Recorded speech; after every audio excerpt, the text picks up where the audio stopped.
Now we're recording. I remembered. May have been last second, but I babimbered. Anyway, good evening. We're gonna be reading through something a little different.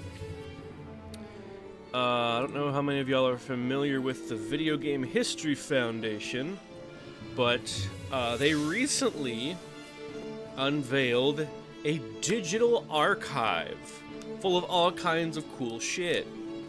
And they have just started, and they've got like just the smallest amount, but what they do have is fucking fantastic. I love it, and it's going to continue to be getting like bigger and bigger as they continue to digitize everything, and I'm so excited. I'm so excited to learn about the history of Game Informer. Like, bro, this is so fucking cool. I had always heard of Game Informer, but never actually read any of it. And excuse me. And this will be like super interesting to look through, and how it sort of originated, because they've got the first issue, and I believe, oh, how many pages of this do they have? I know you can't see it yet. I'm just still looking through it. Oh, so many issues. Oh my god, there's 367 pages of issues, brother. Oh, this is gonna be so good. And it started back in 1991. So let's get on into it. Let's turn down the Earthbound music real quick. Let me open that mini player to make it a little easier.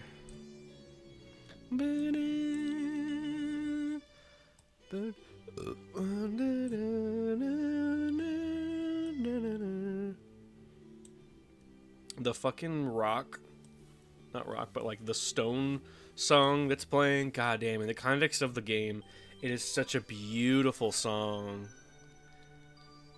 And it's such a simple instrumentation, but god, the emotion that it gets across is wonderful, of just going home and being with your family, or the found family you happen to have gained along the way. Either one. It's so fucking beautiful, man.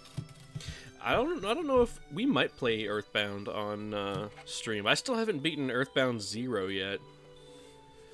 I definitely want to play Mother 3 at some point with a guide, because that shit is dense. But for now, let's check out a visual history of Game Informer, shall we? Let's see.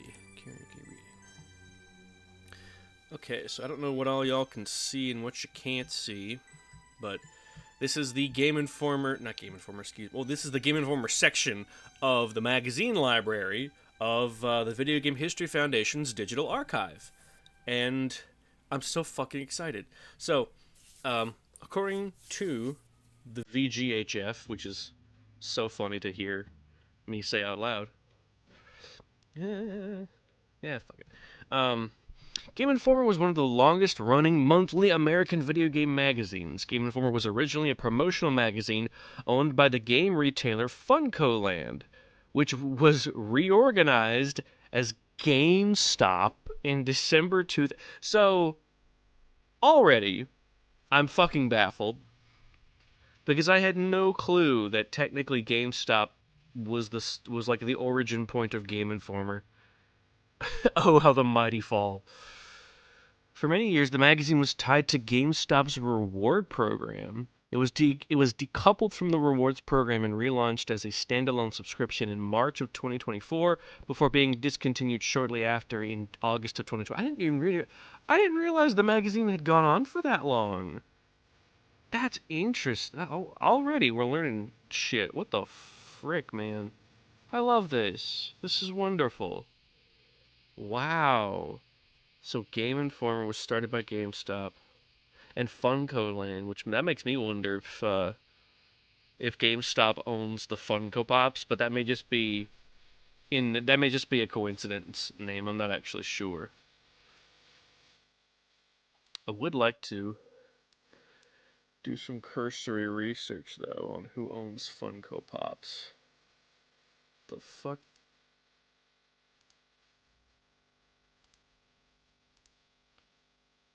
There we go. All right. Anyway, let's see. How would we? How would we determine that? We might as well just start with Wikipedia and find the links that they have in their bibliography section. So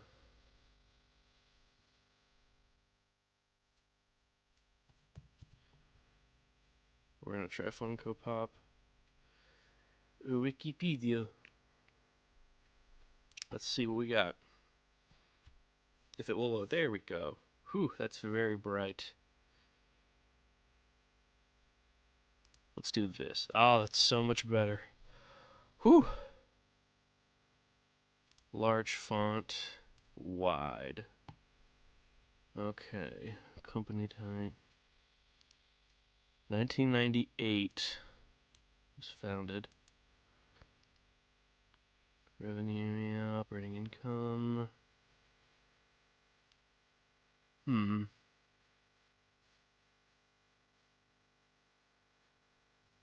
2005, Funko Inc. is now headed by CEO Cynthia Williams. The company's first manufactured bobblehead was of the Big Boy restaurant mascot. That's interesting. It wasn't even well, I guess it was semi-pop culture related. Hold on, I need to move my little window just to right over here. There we go. Now I'm not accidentally, like, making shit pop up. Anyway, let's see. Yeah, founded in 1998 by Mike Becker. Funko Pop about sfu.ca retrieved. Okay. Conceived as a small project to create various low-tech nostalgia-themed toys. Okay, so I don't think that um I don't think that um Funko Land and Funko the company are the same thing. Retail exclusives. There we go. Okay, okay? Those are the only two mentions in this entire article about GameStop. Let's try Funko Land. Nothing. Okay. So as far as I can tell, at a cursory glance, there does not seem to be any connection, like name or ownership wise, of Funko Land to just Funko the company. That's a very interesting coincidence, though, that a company that used to go by the name Funko Land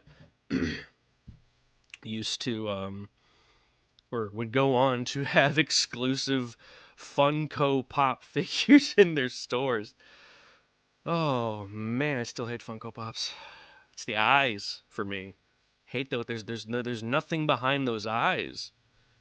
There's no soul. Never really understood the appeal, but I mean, the revenue speaks for them, I suppose. Very popular, although I think uh the popularity is on the incline, based solely on uh the number of people I have heard who have started to dislike the overexposedness, I suppose, of Funko Pops. I'm not quite sure. Either way. Hmm. With that out of the way, let's wait, show details. Yeah, wow, 1991 to 2004. I was not born yet in 1991. It would be their May 1994 issue was when I was born. Sunrise Publications, Funko Inc. Is there a connection? Funkoland 97, Game Informer. Is there a connection? I'm not really sure what resources I would use to find that out. Just that alone is we haven't even got into the magazines yet, y'all. What in the heck? What the hell? That's fat. Oh my goodness. See, I really can't tell because there's GameStop, Sunrise Publications. Let's check out Sunrise Publications. Really wish the screen wouldn't go white like that so often.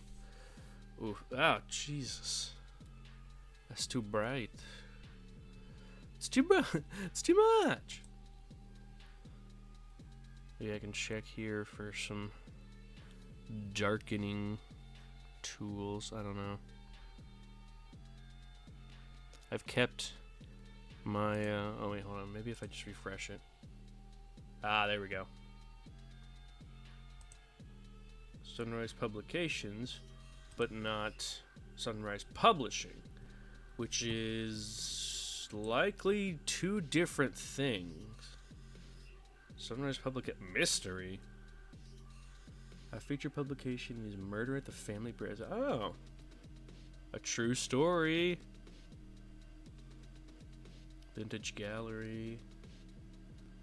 Company profile. Huh.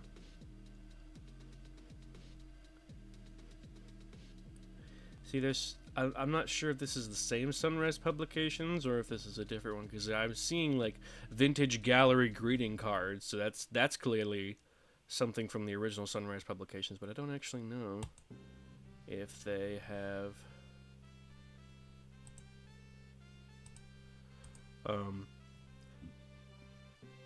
anything about it. It's hard to tell. But that's not the focus.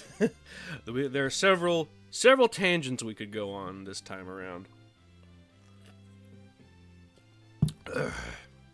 But let's start with the first issue. Okay, let's see. Sizzling Hot pre-release. Funko Incorporated. Oh, that's gonna bug me. Wait. How's it spelled? Oh, it's spelled with a C instead of a K.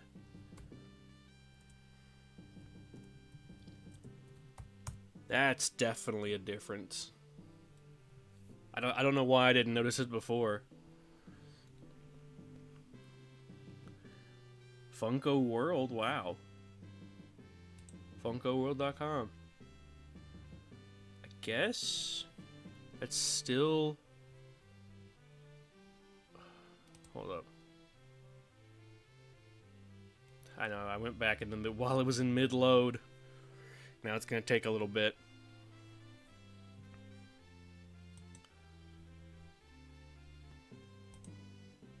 Okay.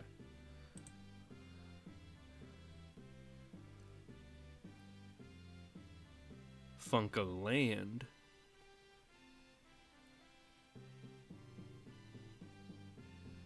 Here's just like their actual website. Okay, so they are two different companies that just happen to have the same name and a blindingly white homepage. We design your destination for family entertainment center. Oh, this might be a new Funko. The original Funko must have gone on a bit. Well, it turned into GameStop. What am I saying?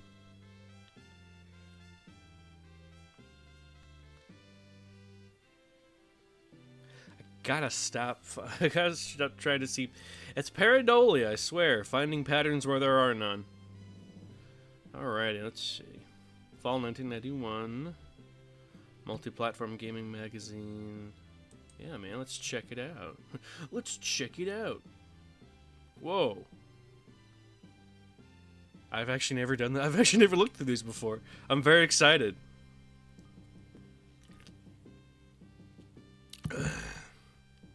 Oof, that's bright.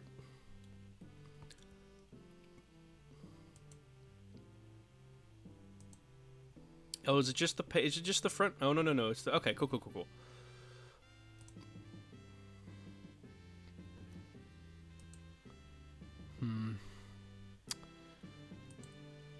Ooh, they got a highlighter tool. Fuck yeah, dude. I love a good highlighter tool. We'll do green.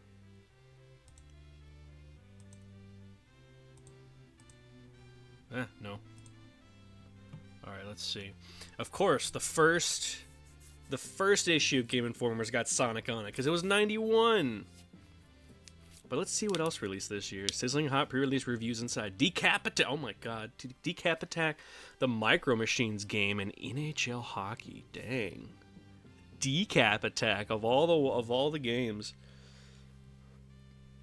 I'm very curious about that because I've played it, but I didn't get very far because I'm not I'm not very good at those old school hard platformers like that. I could have sworn there was a way to darken the screen, but I don't think so. Oh well. Oh, yo, this one talks about the Game Genie controversy. Wait.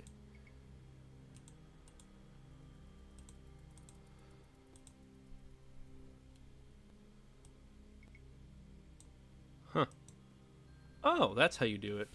And I guess you... Yeah, okay, you can Control Z to undo it. Lovely, okay. The Game Genie controversy. Best bets to keeping equipment clean. Hey. Supersonic tips throughout this issue. Ghoulish scenes from Decap Attack and body slamming action of NHL Hockey. What's new for fall? Scream previews inside. Funko, the best way to increase your video game library. Wow. Oh, it's even got... I'm assuming that's like the entire team at Funko Inc. Welcome, my friends, to this premiere issue of Game Informer magazine. Please let this periodical not only be used as a vehicle to inform you about the video game industry, but also a convenient way in which to receive your favorite video games at a fair price. All of us at Funko take a special pride in delivering the best possible service to you. If you have enjoyed our service, tell a friend. If you're unhappy in any way, tell us. See, that's the mark of a good beginning right there. Sincerely, David R. That's a name that I will struggle to pronounce. Either Pomije. Let's see how Google Translate pronounces it. I'll put it into the microphone. Wait, hold on. Okay, anyway. Oh, damn, I forgot to put the go live notification for Bluesky. Just a moment.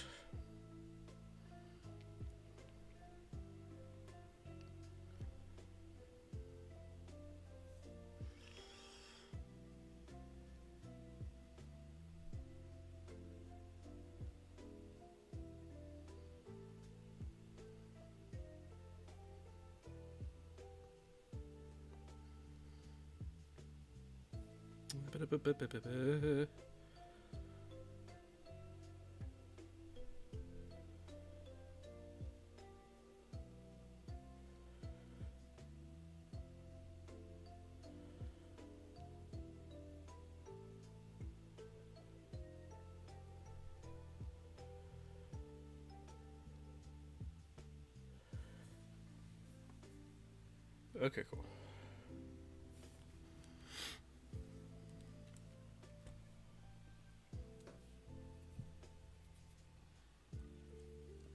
Okay. The Illuminator. Oh, it's one of them. It's one of the several accessories that came with that, like, people could buy for the Game Boy. See your Game Boy in a whole new light. Ah, yeah, that's. Yeah, that's. I feel like I'd choose that same. That's the same wording for that. For that tagline. But they made a whole bunch of these. They made like a screen magnifier. They made like a giant controller adapter where you just like sync the Game Boy into it, and it would like and it made the buttons bigger or something like that. I know the Angry Video Game Nerd like did a video where he just like put all of the I think it was him where he put all of the accessories on one Game Boy at the same time, and it looked like it doubled in size. It was insane. And then there's the accessories that never even came out. Like I always forget what it's called, but it was a peripheral for the original Game Boy that included a keyboard that you would plug into the Game Boy, and you would use it essentially as a Palm Pilot, or like a little. It was like a digital calendar. record keeper, calculator, and I want to say, Did You Know Gaming found it, or someone else? I don't want to give credit to the wrong person. I need to look that up at some point. But yeah, they managed to find the one working prototype, and they either had it sent to them, or they went to the person who had it, and they filmed it being used, and it was fascinating to see. Even if it never got used. How to use this publication. Phone orders, wow. Payment, shipping, returns. Selling us your games. Huh. Okay. So you could, like, buy and sell your games through this magazine, if I'm not mistaken. Well, no, I think they also had a physical store, maybe? I don't actually know. More fool me. Let's go back. Yeah, the game retailer, Funko Land. So they did have physical stores, but I don't think they were as widespread as GameStop is today. At least not in the beginning. And so I guess to get their games to more people, they had these phone orders that you could do. That's interesting. When visiting Minnesota, please feel free to test out any of the favorite games at one of our 9... Yeah, they only had 9 retail locations in the following cities: New Hope, Brooklyn. New Hope, Brooklyn Center, Blaine, Roseville, Maplewood, West St. Paul, Burnsville, Eden Prairie, and Minnetonka. Oh, wow. Yes, okay, so I guess they started in Minnesota. And they only had 9 outlets, which, I mean, at the time was pretty good. There's a local used media store in my state, and they've only got 3 or 4 locations across 2 or 3 states. 2 of them are in my state. The closest one to me is like an hour away, but they do great stuff for the most part. If the online secondhand video game market is anything to go by, they don't exactly lower their prices for rarer games. But that's beside the point. Let's see. Payment. All of our game prices listed in this magazine will be found on pages 7 and 8 for the Nintendo line. Okay, yeah. Cash price. Visa, MasterCard, Discover cards, please add $1 per game. Wow. Standard shipping charges. That's interesting. Ooh. The Game Genie update. I know Game Genie was around for a while, and I've watched a video on the history of the Game Genie, and I cannot remember if it was the Gaming Historian or someone else who did a history. It may have been multiple people who did a history on the Game Genie, but at one point Nintendo sued them for just like I can't remember the specific reason, but it was definitely to try to get Game Genie shut down for sure. But anyway, for those of you who have been too busy playing Last Battle to keep up with the court battles, we thought we'd bring you up to date with the Game Genie case. Yeah, there you go. Last month, the U.S. District Court ruled in favor of Louis Galoob Toys and Nintendo of America's copyright infringement. Yeah, that's it. They did a copyright infringement case. Suit against Galoob's Game Genie product. This follows the decision in the preliminary hearings held in both Canada and the U.S. last year. Camerica, the Canadian owner and manufacturer of the Genie, was awarded full production and distribution rights in Canada, while U.S. courts awarded Nintendo an injunction to halt Galoob's production of the product until the trial this past April. Okay, so basically in Canada they were like, yeah, we don't care what you do up here. Hilarious. This most recent ruling enables Galoob to begin production on Game Genie. They are not permitted to promote or distribute the product until the judge's written order and decision is issued in the near future. Nintendo will use this time to determine whether or not to file an appeal on this ruling.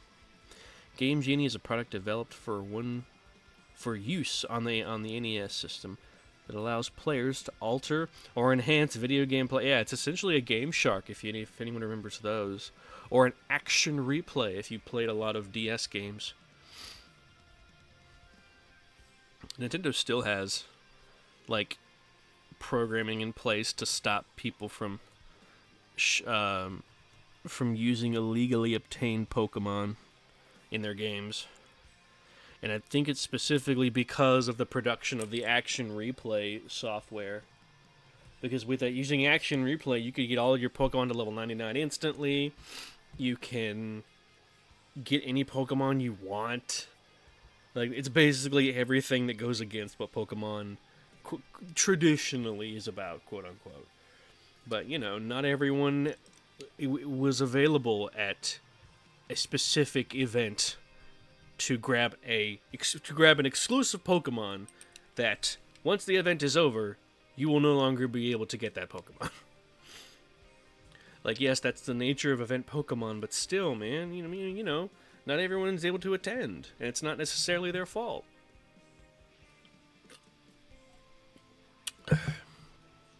Sometimes they're too young. I don't know. Either way, let's see.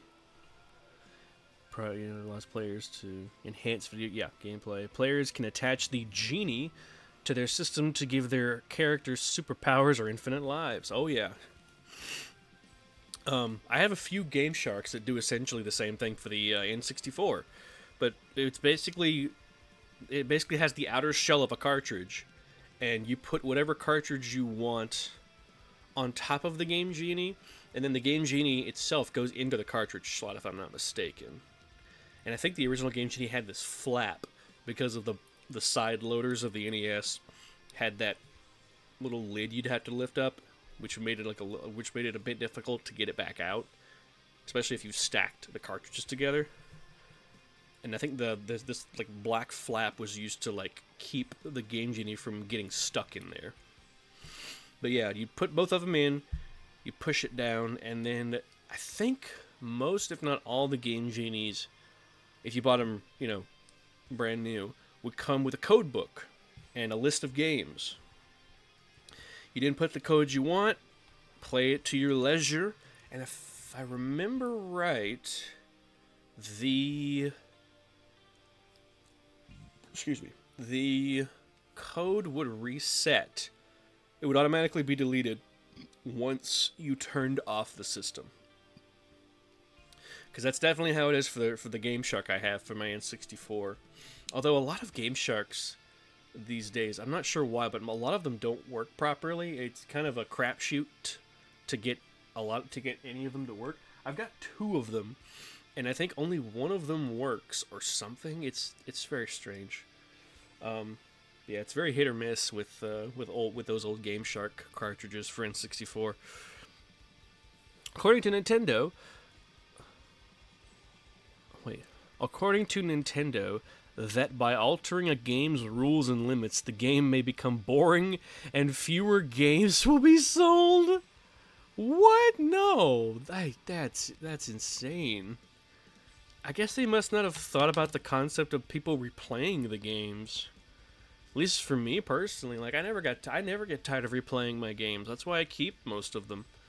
The only time I ever get rid of a game right after I beat it is if I'm like, I don't think I'll ever play that again. Or if it's like an old game that I want to have in my collection. Case in point, the original version of Destroy All Humans 2. That's a glitchy mess. Yeah, I've still got my... I was just looking through my collection over to my right, trying to think of any games that I've gotten rid of. Simply because I didn't like playing them as much. A recent one, Shin Megami Tensei 5, but it's only because I want to get the essentially remastered version. Hopefully there's better options for progression, I guess, because I really got stuck at SMT5 on Switch. I hit a wall where I would have to grind for hours to be able to like get at the right level, even on the easy mode. It was crazy. But we're getting off track. They also state that the, quote, Game Genie is a violation of both their patent and moral rights. Galoob and Chimeric claim that the Genie enhances and makes them more playable. Yeah, they argue that it will breathe new life into old games and will encourage many players to buy games that they have found too difficult in the past. Absolutely. 100%. Because I guarantee you, I wouldn't have been like... This is sort of tangentially related, but like with the re-release of older games with like save states included or infinite lives included, I wouldn't have been able to beat any of these classic games. Like the only reason why I was able to beat the original 3 Mario Bros. On Switch is because they let you reverse frames, which I'm really glad Nintendo has come around on when it comes to that. At least when it comes to like making old games more accessible. Because, you know, not everyone either is willing to or has the time to constantly get a game over and restart the game ad nauseum. I was barely old enough to do that as a kid, but I never beat Sonic. Like, Sonic 1 and 2 were like one of the first games I ever played, and I could never get past the second level on either of them as a kid.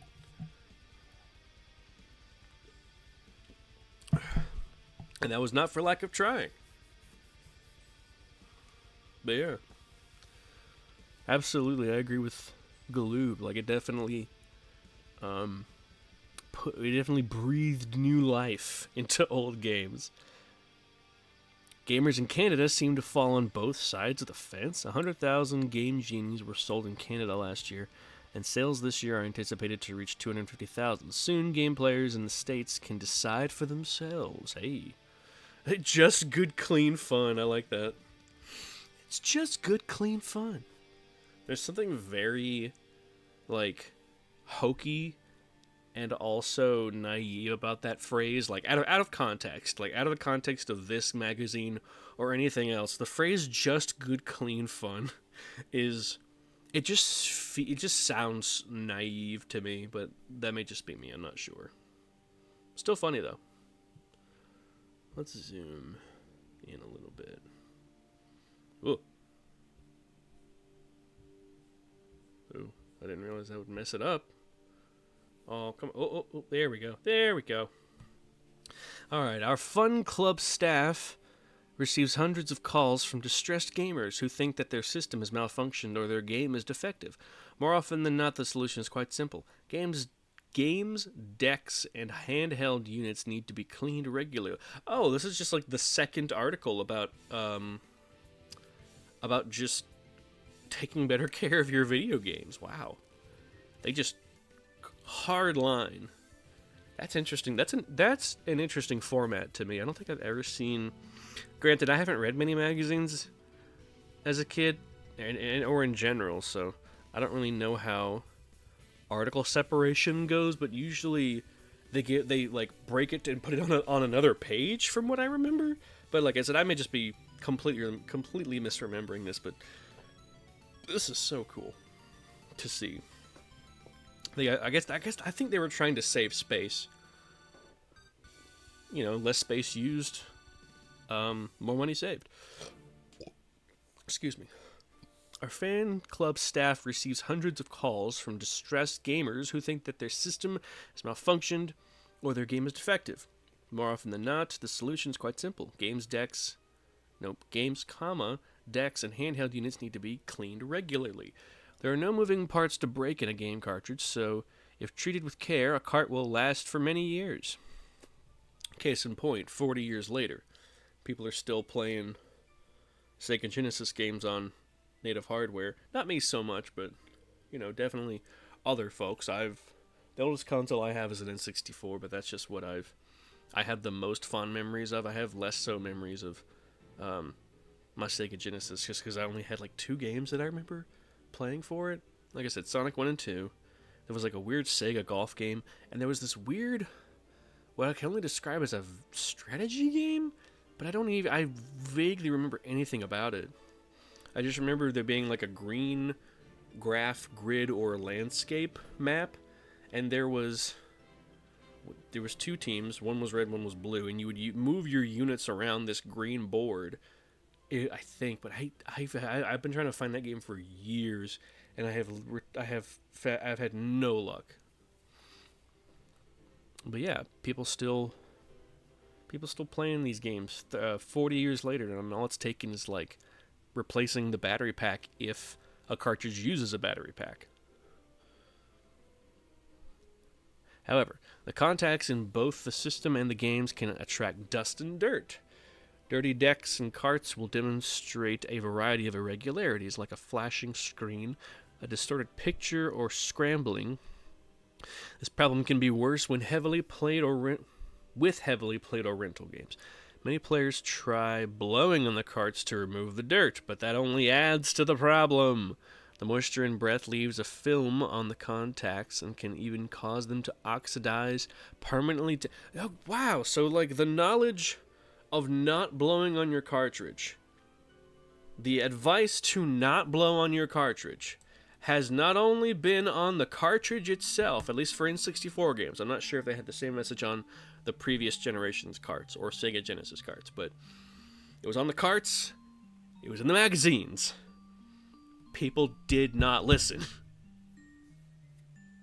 And it's like, it blows my mind that this isn't new information, and yet so many people are still like, blow on the cartridge, that's how you get the dust out. I mean, I say this as if I've never done it. Like, as a kid, obviously I didn't know any better, and I didn't think to read the tiny text in the back of the cartridge. But like, as an adult, I'm like, yeah, of course. Like, your breath may not feel like it, but it's got moisture in it, and it's gonna make the metal pins in the cartridge rust. Like, to this day, I've still got some friends who are still skeptical about that. Like, I cannot believe that they're skeptical about the fact that there's liquid in your breath. Like, come on, dude. Anyway, lucky for gamers. Oh no. Oh, that one line. I cannot believe the word gamer has been used since the 90s. Really? I wonder if this is the only publication to use it at first, or maybe it was a thing that was slowly starting to come into popularity, but wow. I did not realize that the term gamer had goes back that far, to 91. And again, I'm not sure if it goes back further than this either, but still, the fact that it shows up in a magazine from 1991 in and of itself is baffling to me. Oh, wrong button. There we go. Oh man, lucky for gamers, there's a cure. There are several good and inexpensive cleaning systems on the market. Most, like Doc's Fix-A-System, come with a cartridge for cleaning decks as well as swabs and a solution for cleaning the games. We recommend cleaning decks and favorite games at least once a month. Borrowed or rental games should be cleaned before you play them. Yep. Game manufacturers also suggest that tapes be kept in their sleeves. Oh wow. When not in use, away from extreme temperatures. That's so interesting to me. That like all of this stuff that we take for granted these days about keeping games in their cases just like never occurred to people back in the 90s. Oops.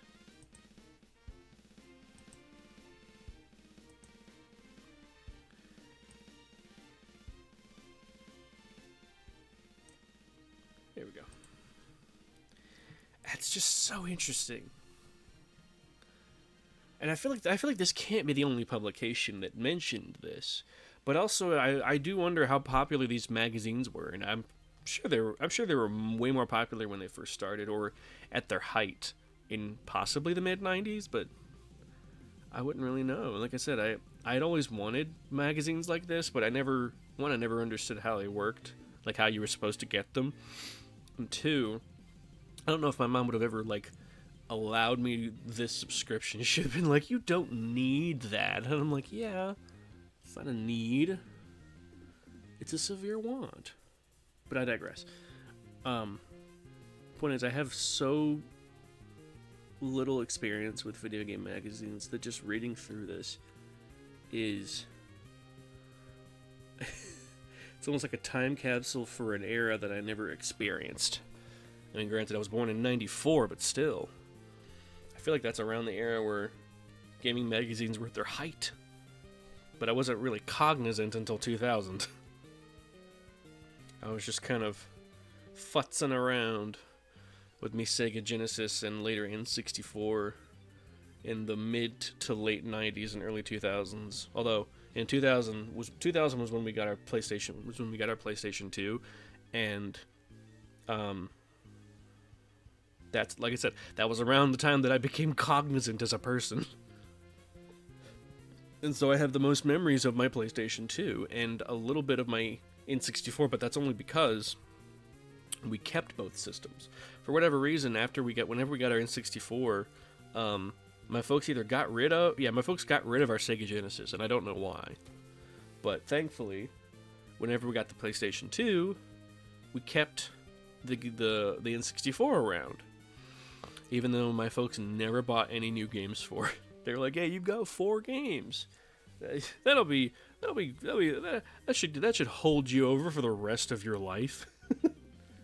Oh man, my mom's still not fully comprehending the concept of buying multiple games. Either way,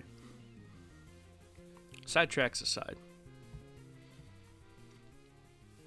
following these quick, easy tips should extend the life of your deck and game. What do they mean by deck? They keep using the term, and I'm trying to think of what they mean by that. Like game deck. I'm assuming they mean like the console, but I don't know. Yeah, it seems. Let's see.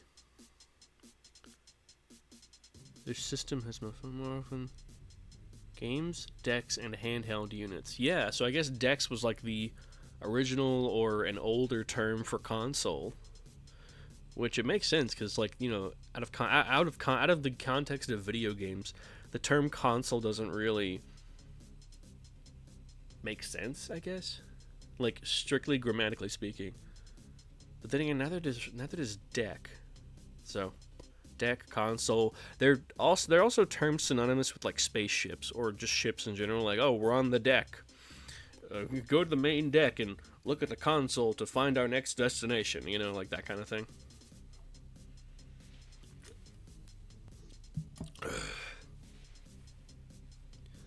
True power players take a ride on the hot seat. Oh, I think I remember the hot seat. Yeah, the gaming historian talked about the hot seat. I can look that up right now, just to check and make sure that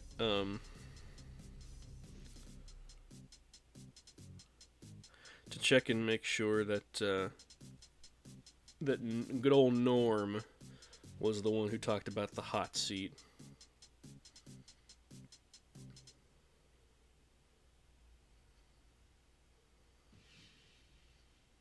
Yes, he absolutely was. Well, yeah, the NES hot seat. A chair controller. Wow, it even has the same logo. Dang, dude. That's wonderful. $99 to order. Wow, right from Funko. Bring a new dimension of reality to your games that you've never experienced before. The hot seat brings you into the game by using your body movements to control the action, aka, to quote the Kinect, your body's the controller. That's very much like a full circle kind of thing, I suppose, because like they don't actually say it in the same words, but I really get the same vibes of like your body is the controller from both the hot seat and the Kinect, both of which were failures, if I'm not mistaken. I mean, when they first came out, they exploded in popularity for like a year, I think, and then people realized that any games that weren't like manufactured by Microsoft themselves didn't use the Kinect very well, I think. Like, every person I've seen that has reviewed Kinect games, they don't hardly work, and I'm not sure if that's a result of the environment in which the person is playing the games, but, you know, based on the examples that I've seen, it seems pretty consistent that games made meant to use games that were made and meant to use the Kinect were not programmed very well. Let's just plug the hot seat into yeah, okay, so so a deck is just like another word for console. I kind of want them to bring that back. It actually sounds cooler than console. Yo, you see the new PS5 deck? I actually really like that. I really like that. And I might make this the thumbnail. I don't know yet. We'll see. I might just have the cover of Game Informer issue number 1 be it, but ooh boy. Bring a new dimension. Let's see. Plug the hot seat into your deck as easily as a joystick and get ready to hang on for the ride of your life. I do love that the base of the seat just looks like an upturned bucket. Oh man. And it's got like an advanced form of like an arcade stick from the 90s, or like I was about to say an Atari 2600 controller, but that's not Atari 2600. It looks like a peripheral for an Atari 2600, but it's definitely not an original control stick, but it really does give off that vibe of like I could see that being a really cool toy though.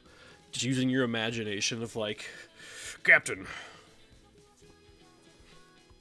hard to port. Anyway, Hot Seat simulates arcade-like action, bringing a new level of excitement and challenge to your old games with Hot Seat. Now you can jump into your Ferrari in Rad Racer, registered trademark, and take those curves at 200 miles per hour and feel the action as you lean into the turn, or climb into the cockpit of your F-14 fighter jet and feel the motion as you turn and dive with the plane. But be warned, it's so realistic you may just want to strap that parachute on before you begin. Wow, the hyperbole is real. Also, let's take a look at this young man's fashion. I dig it. I love all of it except for the shoes. The shoes are they're too white for my taste, and the socks, but those shoes and socks are just peak 90s, and the acid wash black denim jeans, and the sweater, the striped sweater with what looks like I'm not sure if that's a blemish on the page, what looks like a lightning strike here, but it really does. Whoop. I gotta stop with the sudden zooms. There we go. What looks like a little lightning bolt across it, because it's not anywhere else on the picture. So that makes me believe that it's a blemish, but I really wish it wasn't, just to have like a lightning bolt across the top of his sweater. Oh, that would be very funny.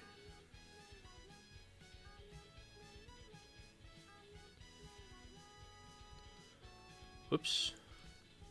There we go.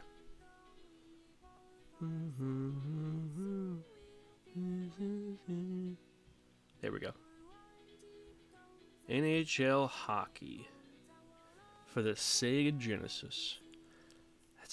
It's always interesting the way that they would review games.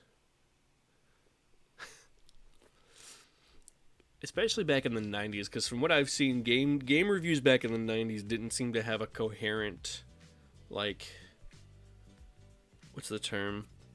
A coherent format. Because look at this is like so much more in depth. Because they rate different aspects of the game and then like I guess average out the rating. And it's very interesting. Meanwhile, today is just like one flat number, 7 out of 10. That's why I don't tend to rate games on a number scale. Because, you know, a game is More often than not, more than the sum of its parts. There could be one awful part of a game, but the rest of it is amazing. And something that Alex Fasciani of the Chilluminati podcast and the Super Beard Bros likes to say, and I agree with him on this. He mostly does this for movies, but I feel like it could also apply to games as well. I think he does mention it for games as well. But if you find yourself really not liking a game, in your head, try to find ways to make it a 7 out of 10. And you should do this the opposite. If you feel like a game is a 10 out of 10, find little blemishes in the game that would cause you to make it more understandable to make it a 7 out of 10, because it tempers your expectations and the outcome or the result of your expectations in both directions, to where you're not like hard one way or hard the other. No pun intended. And I've been doing that recently, and it's been very nice. It's been very nice to just like find things in games that I otherwise wouldn't like, and just be like, hey, I like this thing. That's cool. That's a cool thing. I wouldn't play this game again, but I don't hate it. It's that kind of thing. And it makes me enjoy games a whole lot more, like in general.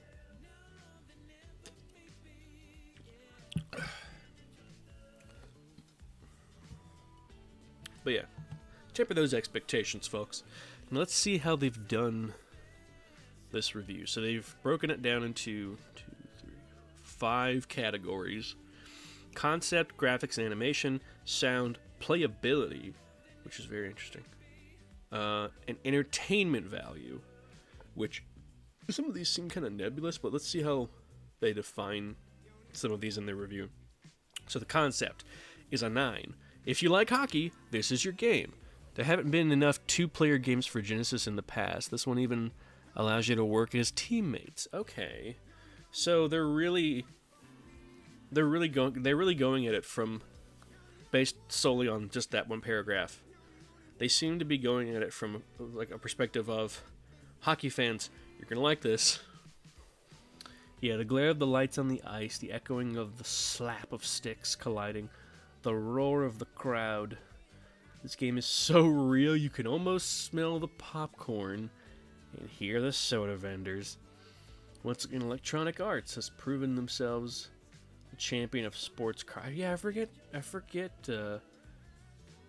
Electronic Arts was used to always be known for sports titles, and then they branched out. I think. Don't quote me on that, but I feel like in the past, like a lot of like even in this magazine, they were like, EA has proven themselves the champion of sports cartridges. Like, they're literally saying, like, once again, the company that's known for sports games did a good sports game. So at the very least, even around that time, it was known. Also, there should be an ad break coming up in just a moment. And when the ad break pops up for about 3 minutes, it'll be time for me to ramble about stuff that's not related to this. sort of like a back up and take a break kind of thing. But yeah, what's the image for the Genesis? Like their previous success, John Madden Football, PGA, and the Lakers vs. Celtics, NHL pays attention to detail right down to the Zamboni between periods. Wow. That's interesting. Okay, so concept is a 9. If you like hockey, yeah. Graphics animation, 8. The graphics are as varied as hockey can be. They even remembered the player numbers and the lights on the ice. Maybe a little more excitement in the crowds could give it an extra punch. That's so interesting to see where people's heads were at in 1991 in terms of graphics. Like, simply including them as a detail earns you points, not necessarily how detailed those aspects are. Alright, and it is time for an ad break. So, welcome to Ikainu Rambles about stuff that's unrelated to what's going on stream. My period of 5 days where I had to wear a mask out in public after getting COVID last week ended at 3:30 today. Hell yeah. It's nice to not have to wear it for 7.5 hours while being a substitute teacher. Whew. I never realized how badly the mask makes the back of my ears hurt. It was giving me a headache. And as soon as I took it off in the car, it was like a breath of fresh air, literally. But at the same time, it also felt kind of comforting. But then again, I was the kind of kid who loved crawling into small spaces or surrounding myself with bigger objects to, again, surround myself in a fortification of safety. I don't know why. I often crawled underneath my bed as a child. And I had 4 plastic totes of toys under there. Some of them were my sister's, some of them were mine. But I would always, like, if I was feeling unsafe or, like, not okay, I would crawl under the bed. Excuse me. And just, like, lay there. Or I would go to the back of the wall, because our bunk bed was always against the back of the wall in the corner. And so I would go to the back wall and then surround myself in those 4 totes. And it felt so safe. It was wonderful. At one point I was skinny enough to where I could, if I was laying on the bottom bunk, I could slide. There was enough space between the bed and the wall where I could slide underneath the bed from laying on the bed. And I often hid that way too. What I would do is I would slide in between, and then I would take my blanket and, like, cover myself up to where it looked like the blanket was just, like, bunched up in the corner of the bed, or on the side of the bed. My mom would be like, "Where did he go?" Sneak. But yeah, it was always so fun to do. But I digress. Oh, granted, this is Ikainu's Digression Corner during the ad break, and of course the VOD watchers will get to hear me ramble. But we got 2 seconds, 1, and we're back. Okay, returning to the review.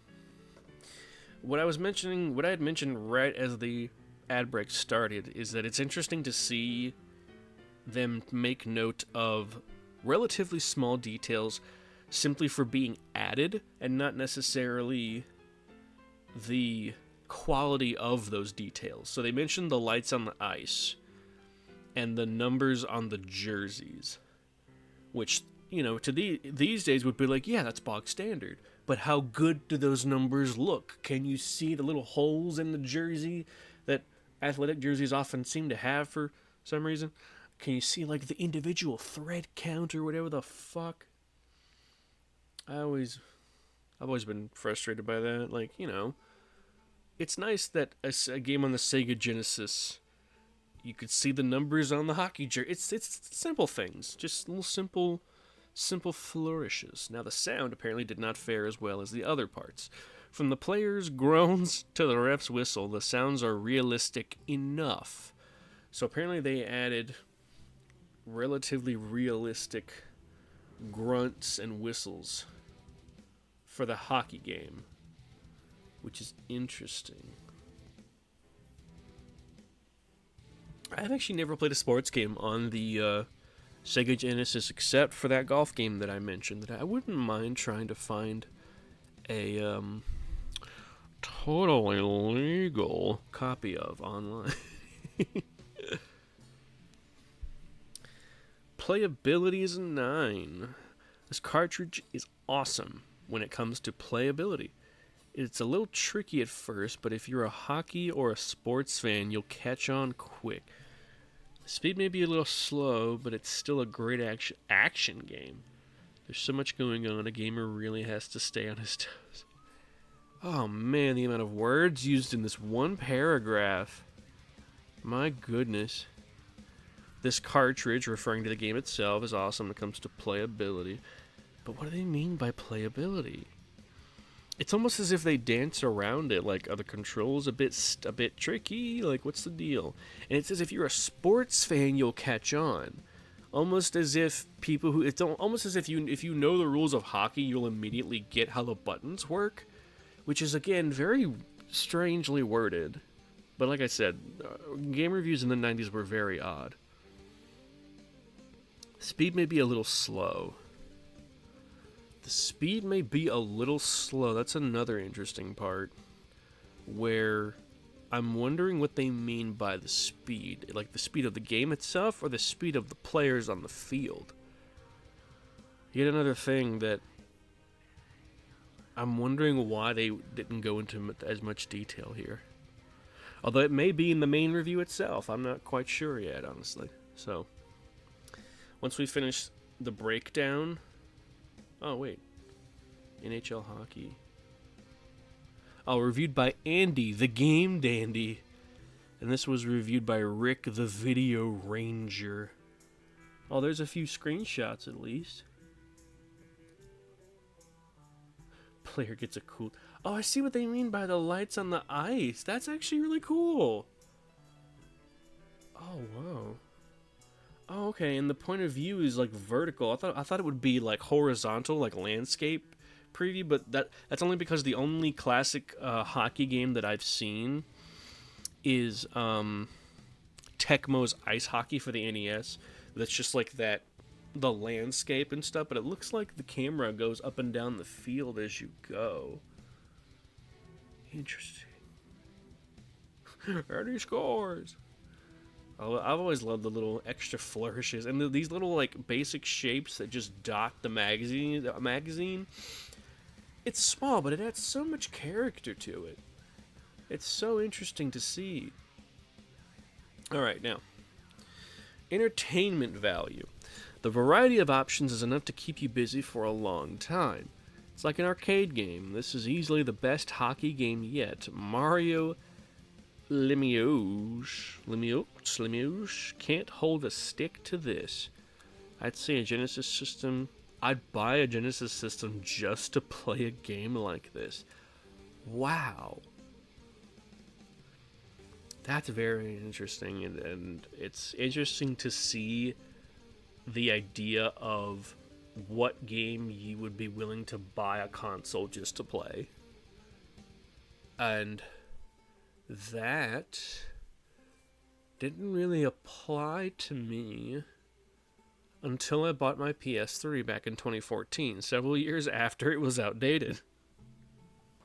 I think that was the year the PS4 came out, or like a year or two before or after. It was around that time, but yeah, I bought my first system with my own money in 2014, and I bought a PlayStation 3, and I do not regret it. There were several games that I love and still love playing on it. I mean, hell, it's still the only way that I can play Fallout 3 in New Vegas, because my laptop's not going to be able to handle it, I don't think. I'm not sure. So, it's interesting to see the concept of what game you'd be willing to buy a console for. And for me personally, it's never really been about finding one game to buy a console for. That seems kind of wasteful. For me, I usually wait until there are enough games that would warrant me buying a console. I did the same thing with the PS4 whenever I bought it in 2021, and I did the same thing with the PS5 when I bought it last year. I waited for some games either to be out or to be coming out for the PlayStation 5, and I was like, yep, there's enough, I'm gonna buy it. And I love my purchase. And thankfully, Final Fantasy XIV has been keeping me busy with it, and the game runs great on it. Anyway, I think the same applied to. Actually, no, I take that back. The one time that I bought a system just to play one game was the Switch, and I got it just so I could play Breath of the Wild, because I hadn't been around for the release of a Zelda game since Skyward Sword. That was like the first Zelda game where I was a fan of Zelda and a new game was coming out. And I still say Skyward Sword is a fun game. It definitely leans heavy into the tropes that 3D Zeldas had, built up over the years by that point, but I still think it's fun, and I really don't think Fi's that annoying. I think she's cute, and the way she sounds is very pleasing to my ears. But yeah, the one game that I bought a console just to play is Breath of the Wild, and it was worth it. And of course, I pre-ordered Tears of the Kingdom, like Zelda, and I think that's it. Maybe Kingdom Hearts, but overall, Zelda and maybe Kingdom Hearts are like the two video game series where I'm like die-hard fan. I still need to play Echoes of Wisdom though. I keep forgetting about that. But anyway, the overall rating is a 9 from Andy the Game Dandy. I do love that they've given themselves nicknames. The Video Ranger. Rick the Video Ranger seems like the kind of guy who would enjoy Duke Nukem. Oh my god, they give 9.5. Oh my god, what? They both gave it a 9. Rick and Andy giving it a 9. Let's see what Rick has to say. It's hockey, which isn't original in its concept. Thanks, Rick. But it allows the player to make choices featuring real teams, real players, and real fights. I guess so. What a way to word that. Graphics animation, 9. The ice is superb. Yeah, I get it. Like, looking at these screenshots, just those 4 lines and the reflection of the lights, like they were saying, really does give it the vibe of ice. The ice vibe. Although, I do wonder why the ice itself is blue. I think it's just so they like, I feel like if they had tinted it just a little bit lighter, it would have been fine, but I think they only did it this blue so they could show the reflections of the light and the reflection of the ice and whatnot. That's very interesting. The ice is superb. The players are clear, and there is attention to every detail, like when the puck flips up in the air. That's actually very interesting for Sega Genesis, flipping up in the air. Although I can never remember which one had the higher fidelity, the Genesis or the Super Nintendo. Although, if I remember right, if MatPat was correct in his research during that old episode of Deadlock, apparently the Genesis was supposedly meant to compete with the NES, but that doesn't make sense because Sega Master System, or the previous Sega system, was also around at the same time as the NES, right? I could be misremembering. I'm not quite sure. Huh. Either way. Sound 9.5, whereas Andy gave it a 6. Now this is hockey. This is hawk racing. Oh man, that's great. Oh man. The realism of the sound is radical. From the sounds of the sticks clashing to the crowd noise and the power behind the check. These are some tough dudes. This is hockey all the way. Oh man. All the way. If I ever come to Jesus, I come all the way. I wish I could remember what fucking movie that was.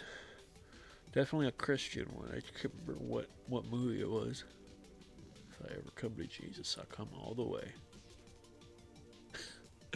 Oh boy, 9.5 though. What a difference between Rick and Andy when it comes to concept and sound and graphics.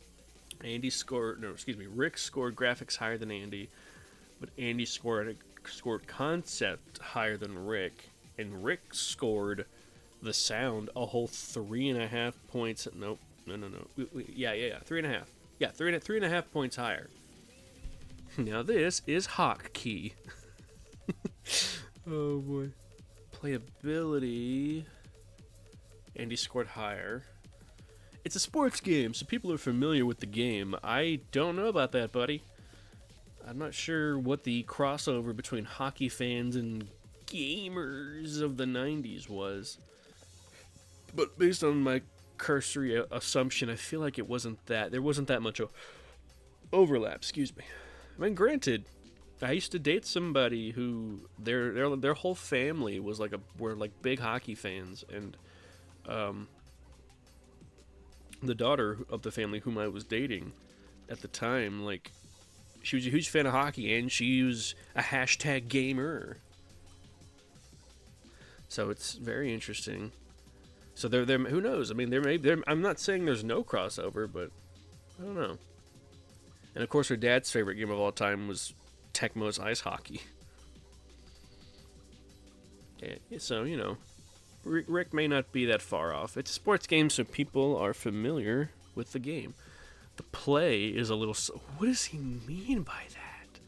The play is a little slow for the expert... Whoa. The play is a little slow for the expert gamer. That's still too big.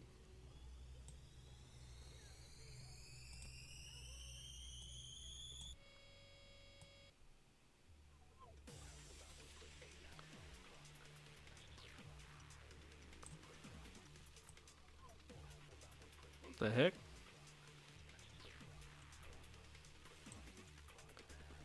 I don't know why. Sometimes it's freehand, the other times it's... either way, it doesn't matter. The play is a little slow for the expert gamer. What do they mean by play in this instance? I feel like if I were to read more of these, I'd be able to figure it out over time, but, I don't know. I just don't know. Call today, 1-612-533-8118. Don't call that, please. That number is either out of service or is probably under a different ownership. That's very interesting.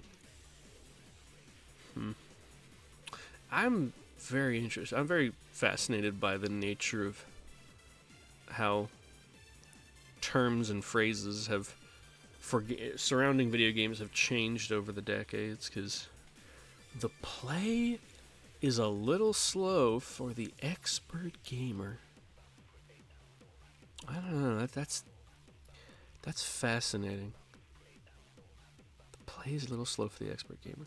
I'm not saying it's deep. I'm just trying to decipher what the hell he's talking about. The play. I guess the gameplay itself is so maybe the animations are slow, but he doesn't mention that in the animation section. So what is he? I guess the pace of the game, or like the speed of the players. I can't really tell.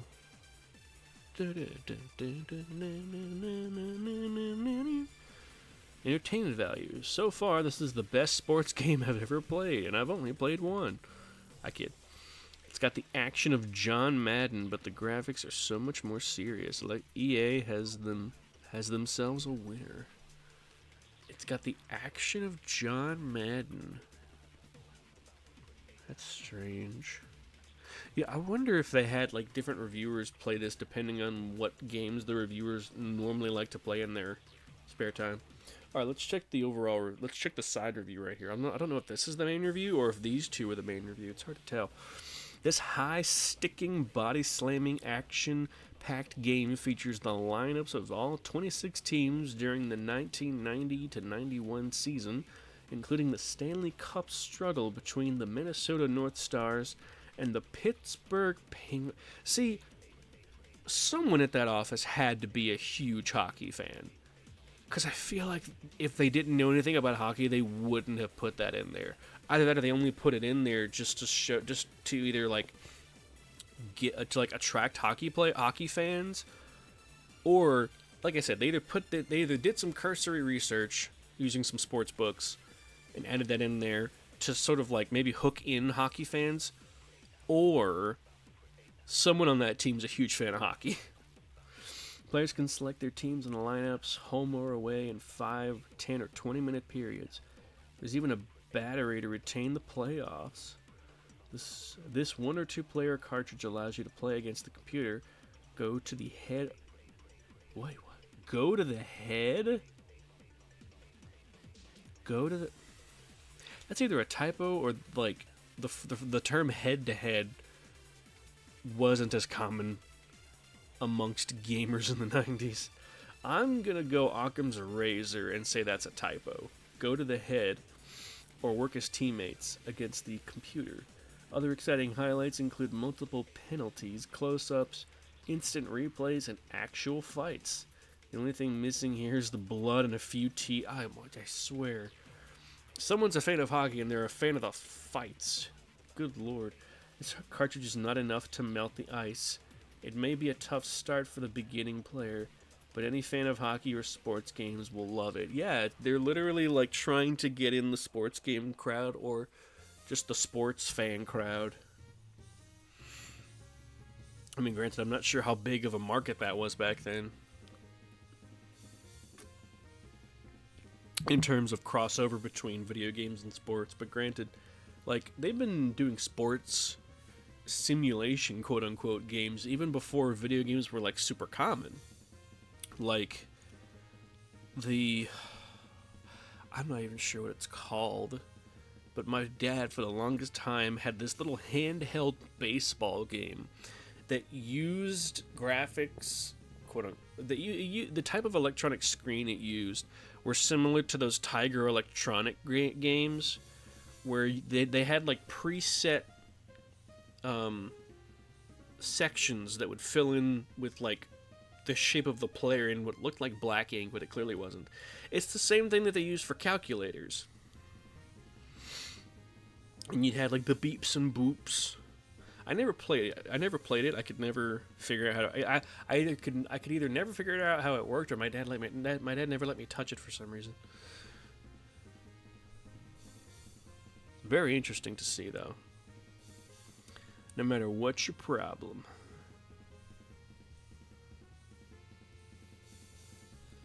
Does your video game system have a problem with flashing scrambled or blank TV screens?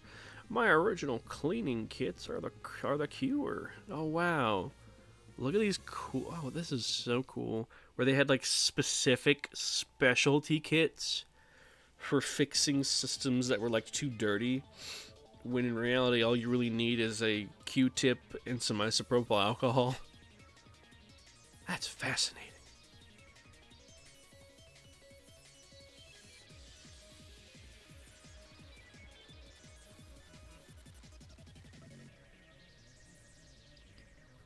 Oh man.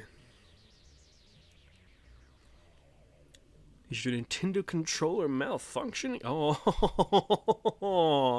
oh my god, my head's in the way. Look at this tiny. Oh my god, why do you do this? Why? Please don't take forever to load. I want to show this, like, the goofiest little NES. Look! Oh wait, there it is. Look at it! Oh, hold on, my sound chip's messing up again.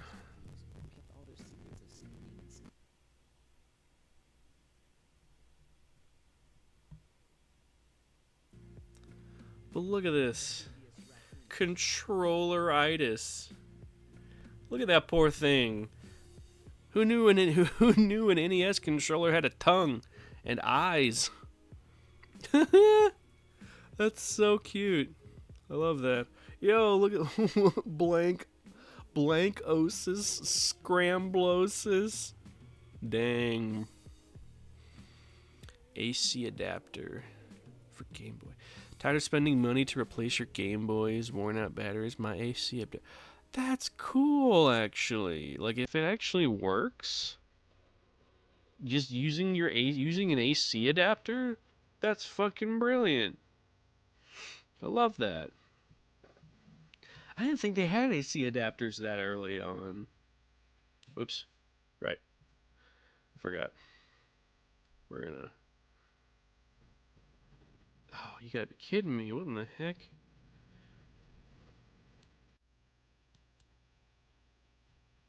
There we go. Let's see if this... There, it's still a little too big. Oh, man. Come on. That's better. Okay, now let's see here. Yeah, that AC adapter for Game Boy. That's interesting. I didn't think they ever had one of those. Like I said, I didn't realize AC adapters were even a thing.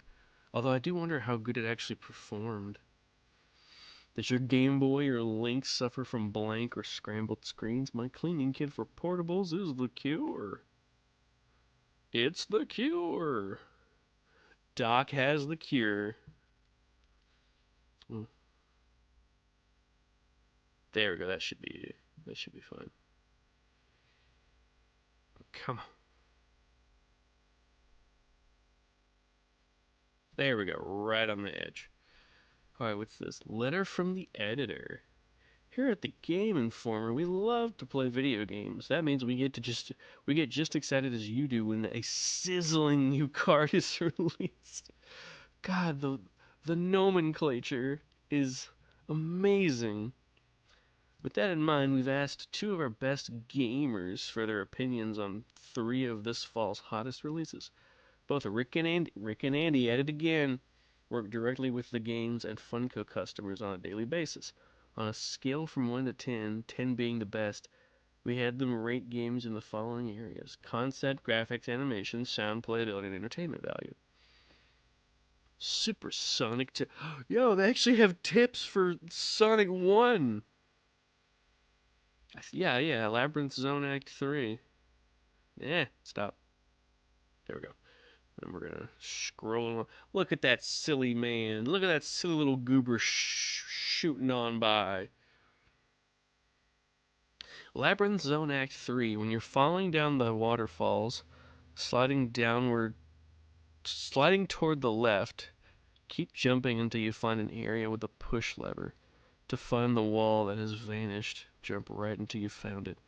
Now you can continue right until you see Dr. Robotnik and get into his ship. That's crazy. Labyrinth Zone. Labyrinth Zone, Labyrinth Zone, Labyrinth Zone. I just beat Sonic, um, what is it? The one that's got all 3 and 4 original Sonic games, like Sonic 1 through 3 and Knuckles and CD. But you can also play as like Amy, and you have unlimited lives as an option. I forget what it's called, but I beat that whole thing, and I forgot what Labyrinth Zone looks like.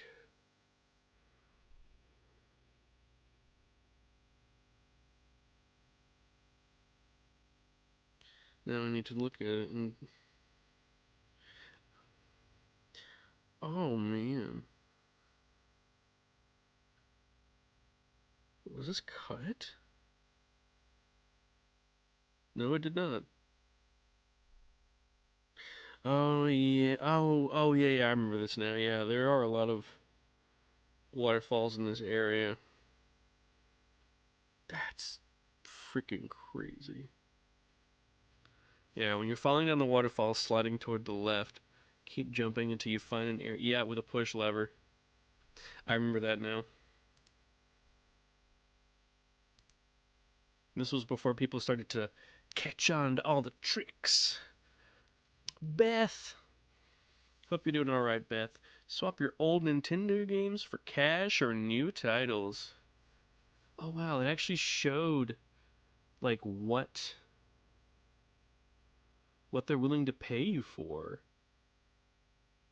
Dr. Jekyll and Hyde, they'd give you $8 but they sell it for 16. Dr. Mario 16, they sell it for 29.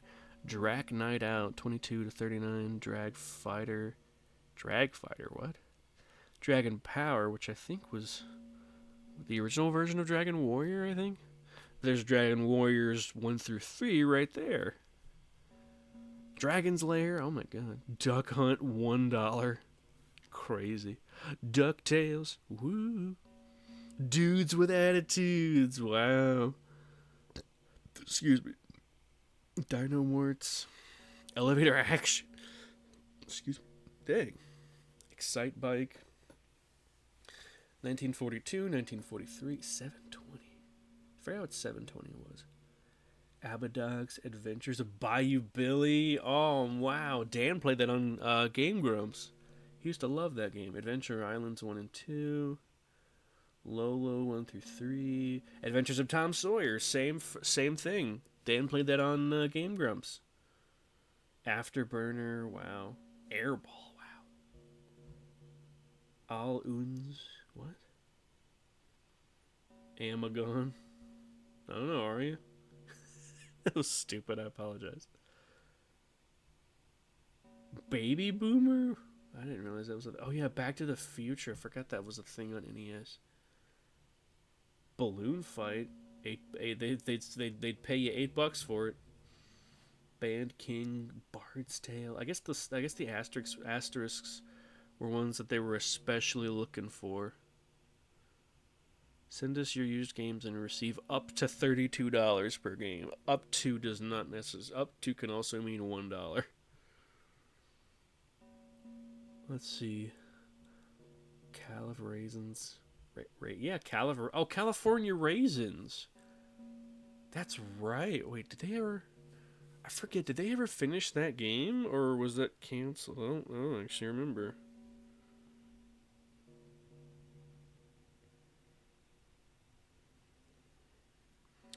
Let me check.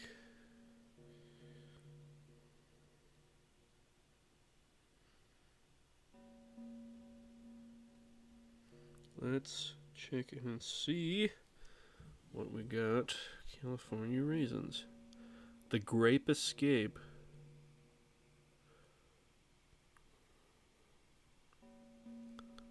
Hmm.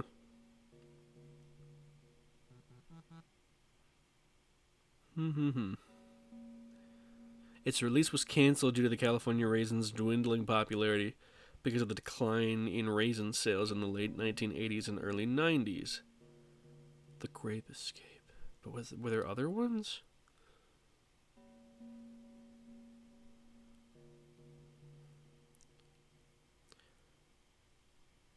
California Raisins, The Grape Escape. Grape Escape. Huh. Wow, Irate Gamer still doing stuff. Wow. Didn't expect that. Drax Night Out, yep.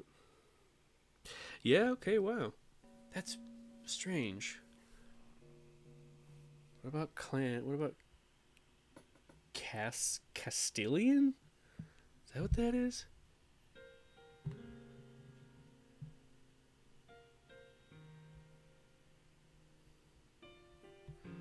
Hold on, let me highlight it.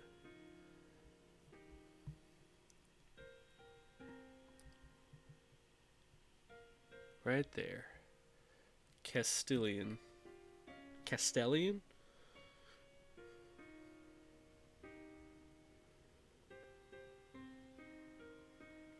Let's check on that one.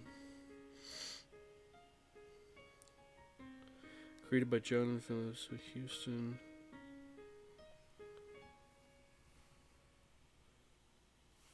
Okay. It was originally called Nebulous. Late 1980s for home computer systems. Huh. I don't think it ever came out for the NES.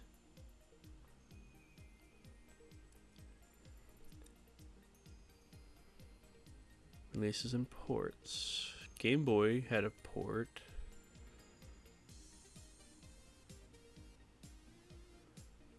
Huh.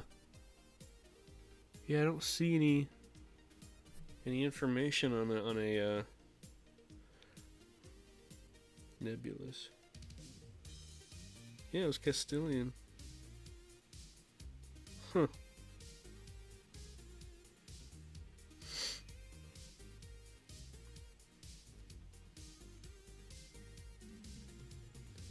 Nope, Castilian.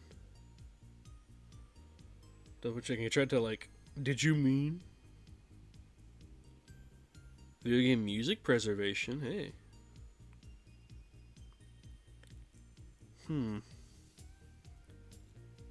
It's hard to tell.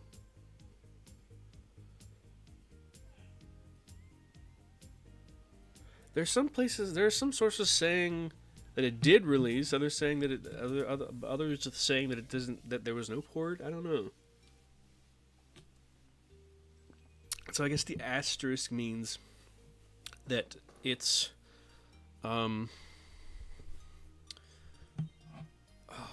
what's the word? The asterisk means that its availability in the U.S. or its availability at all were unsure. Let's test Dragon Warrior 3 to see. No, Dragon Warrior 3 was... well, Game Horde, Etsy...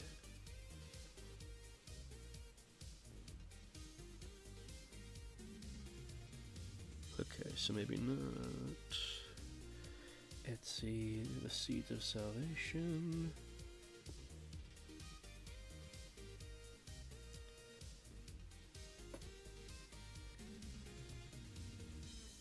Chunsoft. Later for the Nintendo and yeah, okay. Yeah, so it did originally come out on the NES as well. Okay. So I guess it was just a more rare? Hard to tell. Because Ice Climber seems fairly popular in this age as well. That's a lot. Holy crap, I forgot there were so many NES games. Ninja Gaiden!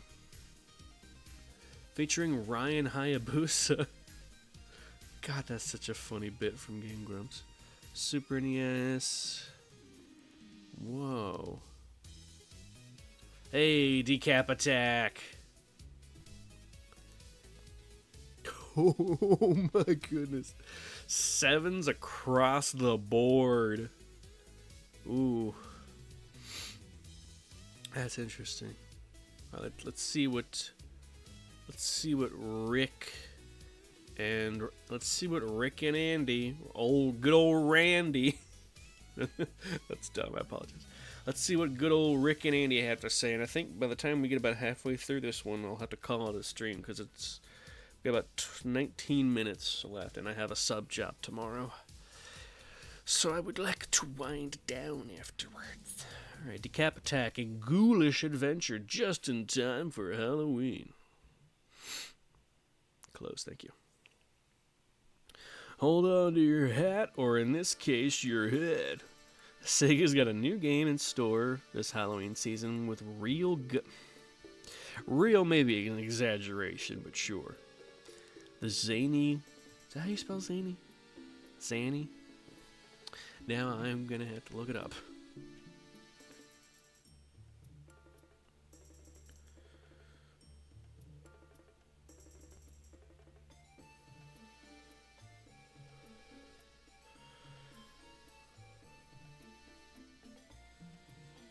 Yeah, that's how you spell Zany.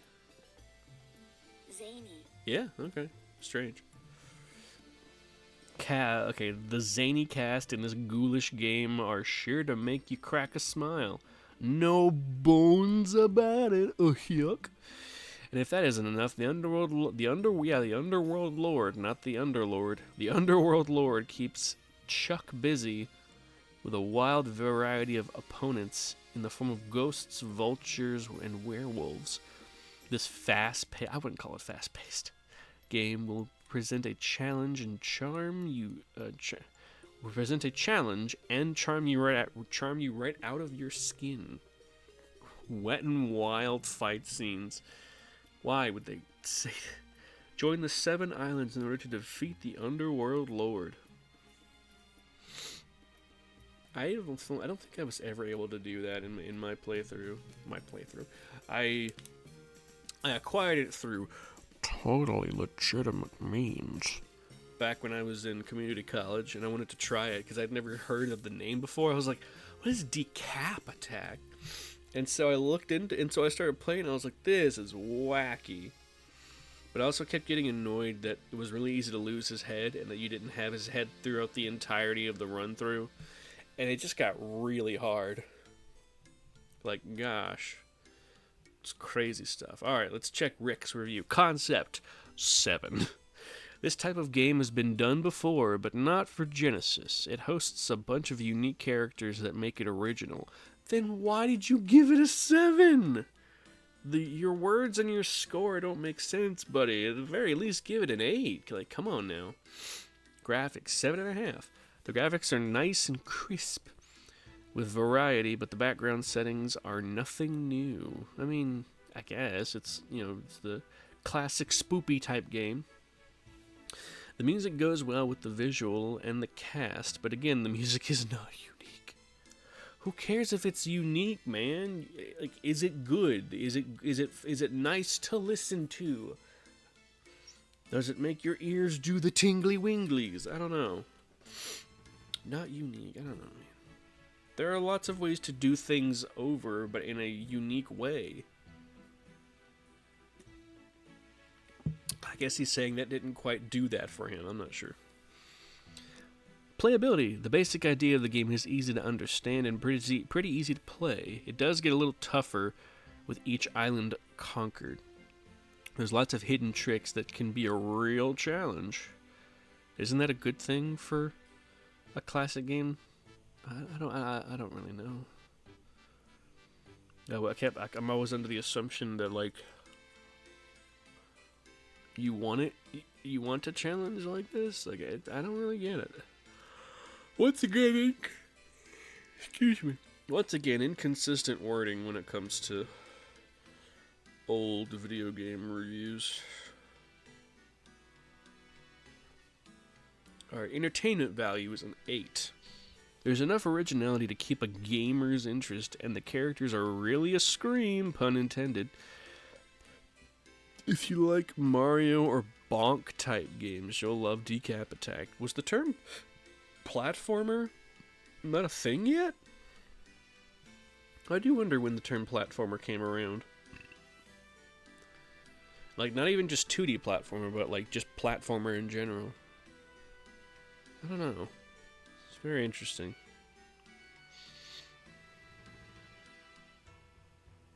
But yeah, good old Rick the Video Ranger rates it a 7.5, presumably out of 10. Which, like, again, his enthusiasm in the previous sections lead me to believe that all of those 7s should be one number higher. I don't know. I guess he just didn't get his disappointment across, or his lack of interest. Our mummified hero is Chuck D. Head, who really uses his inner self, I don't know, probably inner self, to fight off the bad guys in this Mario-type horizontal scrolling game. Yeah, they didn't have a word for platformer back then. That's interesting. I do wonder when that came along. I'd probably have to check later releases and see when they started using the term platformer. But yeah, Mario-type horizontal scrolling game. Chuck punches from the stomach and throws his head for those baddies just out of reach. Other capabilities include jumping. Interesting that they make that a point. Fly. When does he fly? And swimming when called for. But watch out for those gnarly otters in sunglasses. Oh boy, that's ridiculous. The object is for Chuck to search each of the 7 islands.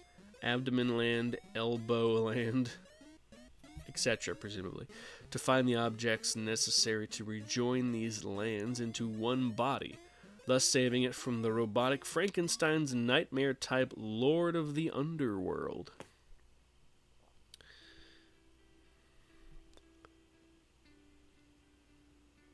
That's so weird. They just have random Sonic tips on the side. Speaking of the side, Decap Attack is a fun adventure game in the spooky spirit without the violence and gore. We recommend that you treat yourself this Halloween, as this is a great game for all ages. Is it? It's hard to tell with your 7.5 Rick. Forgot your name for a second. All right, Decap Attack as reviewed by Andy. See, Andy gets it. He gets the vision. Oh, the concept is a 9. Genesis has needed a zany game like this for a long time. It's not just another shooter game, but an adventure with likable characters. It rules when he attacks people with his head. But the weird thing is, they don't mention the fact that Chuck's head is actually an optional pickup in the game. Like, when you find it, your regular attack, which is just him biting from the stomach, becomes a ranged and close-ranged attack. The ranged attack is his head, and he shoots his head at people. But it's kind of a gamble as to if it'll come back to you. Like if you shoot your head at someone and it falls into the abyss where you would die, you don't get it back. It's just gone, if I remember right. I'm not sure though. Graphics, he gave him an 8. The graphics are surprising for 4 megs, probably 4 megabytes. The mobility is similar to Sonic, I guess so, yeah. And while the screens are horizontal, there's plenty of height and depth. Yeah, I remember there being like high and low pathways. Like I said, it's been like 10 years since I played Decap Attack. The sound is an 8. There's a good variety of music and creepy sounds that are well matched to the screens. Good to know. Playability is a 9. Decap Attack starts out easy enough, but it gets harder as you go along. I'd argue it starts to get hard by the second level, but different mindsets, different generations. There's a lot to learn about hidden treasures, purchasing potions, and tricks like bouncing off the walls. It's easy to enjoy and tough to master. That's a true statement for sure. Entertainment value 8. This game is addictive. That's interesting. There's enough to keep even the best players busy for weeks. 8.5. That's very interesting. Andy gave it a whole point higher. Andy really liked Decap Attack. Supersonic tip. Sonic boom, sonic boom, sonic boom. In Marble Zone Act 3, search for 2 spiked platforms side by side. Get on the right platform and push to the right to find the secret room. For a shortcut to the end, search for the secret passage on the right side once you're inside. Oh man, yeah, this was like the only way that you could find secrets in games other than brute forcing it. Was either looking through these magazines or calling the tip lines, where they would charge you like $1 a minute or something. Like, it definitely wasn't that much, but it was very like egregious. I remember Dan from Game Grumps telling stories of like accidentally running up phone bills for because like apparently, according to him, back in the day when he would call the Sierra gaming hotline, or the Sierra hint line, they would speak really slowly just so they could like rack up the bill. Hello, Klusk. I'm close to ending stream because it's always a short stream on reading days, but I've been reading through and learning from the very first issue of Game Informer, which was apparently started by the company that would become GameStop. They used to be called Funko Incorporated, not the same Funko who makes the Funko Pops. I checked. But yeah, the store used to be called Funko Land, and they had 9 stores in Minnesota. And then they started this magazine for people who wanted to like buy and sell their games. Yes, Supersonic tip. These are just like peppered throughout the magazine because right now I'm reading a review for Decap Attack. And the 2 reviewers are Rick the Video Ranger and Andy the Game Dandy. Oh man. It's so interesting to see the way that video game reviews have, I know I mentioned this earlier, but have evolved in terms of format and nomenclature. Because the way they word these things are so odd. God bless the game dandy. Exactly. God bless the game dandy. Oh, it's so silly. Let's see. Whoa. Oh yeah. This is how you would you would sell or buy games, where we pay you / we sell yous. So they would sell Afterburner 2 for $26, but they'd buy it from you for $14. Even back then, they were strong arming you. No, I kid. I'm still not sure what the asterisked games are. I'm not sure if those are like unofficial or if they're like more rare. It's hard to tell. There's not really a concrete system. All games come with a 90-day warranty. Hey. Yeah, right there. Oh, my head's in the way. Right there. That's the name of the company before it was GameStop, is Funko. Without the K, it was a C. Serving C-word. Yeah, being contacted by Dr. Willie. Let's see. Next time, we're going to look at the review of Micro Racers, which I think I've seen this before. I don't remember. Oh, it's an NES game too. No wonder. I think they have this on the Switch Online digital NES library. I could be wrong though. Oh, itchy. But for now, it is time to call it for the evening. I'm sorry you came in so late, Klusk. That's just how it goes sometimes. I hope you won against the dinner. Big snoozing. Yeah, I get you. The dinner won. And so did your pillow. But while you're here, let me see if I can't raid some folks that might be fun to see what they're playing. Because last time I raided Goblin Fia, who was doing a run through of Skyrim, and it was super fun to watch them play. Dark Hours, Mario Paint. Oh yeah, almost forgot to stop the recording. Bye-bye, VOD watchers. I hope you enjoyed this new look into the video games past. I hope to continue doing it as well. We'll see. Bye for now.